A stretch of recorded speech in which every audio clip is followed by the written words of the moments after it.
Today's reading is Deuteronomy 10 through 12 and Psalm 55, and chapter 10 opens with Moses having to re-chisel the tablets with the Ten Commandments. You'll recall that he broke the first pair when he got mad about the people worshiping the golden calf. So now he re-chisels them, places them in the Ark of the Covenant, and then after being there for 40 days and 40 nights, he receives this mandate. Get up and lead the people into the land I swore to give their ancestors, so they may take possession of it.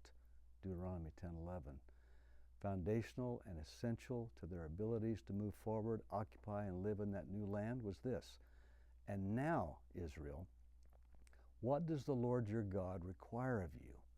He requires you to fear him, to worship him with all your heart and soul, to love him, and to obey the Lord's commands and laws that I'm giving you today for your own good.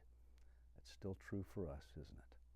How often do we miss out on God's provision for our lives and his best for our lives when we fail to follow his instructions?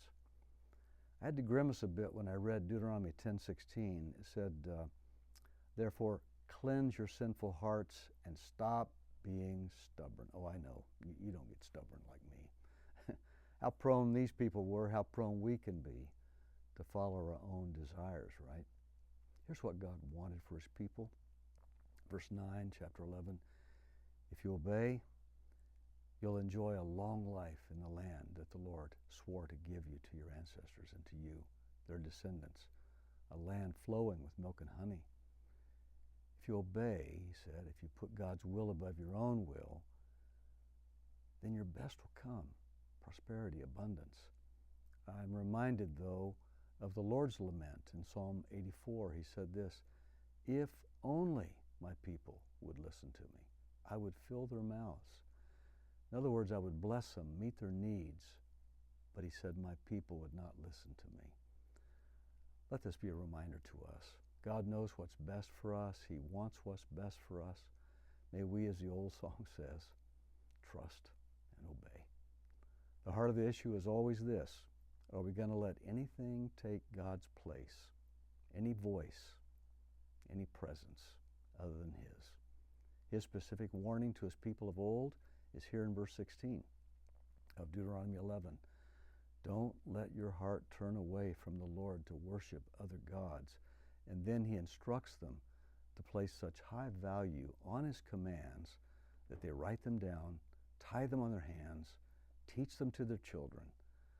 So I want to take a moment. May the Lord keep you encouraged to press on through the Bible. Keep listening in this essential 2025 Bible reading. Don't give up. Don't quit. Do your best not to get behind. I've already had to catch up a couple times. But as Jesus said, remember, man does not live by bread alone, but by every word that comes from the mouth of God. I think the passage that strikes me as key in our readings today would be verses 26 and 27 of chapter 11. Today I'm giving you the choice between a blessing and a curse. You'll be blessed if you obey the commands of the Lord. You'll be blessed if you obey me. Please pray with me.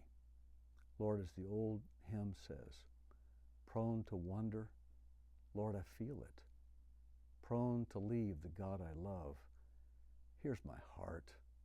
Take and seal it. Seal it for thy courts above. Bind our hearts to value, respect, love, and cherish your word, dear Lord. Forgive us for our proneness to let other loves get in the way where your love only should be. Thank you, praise you. All you want is good for us.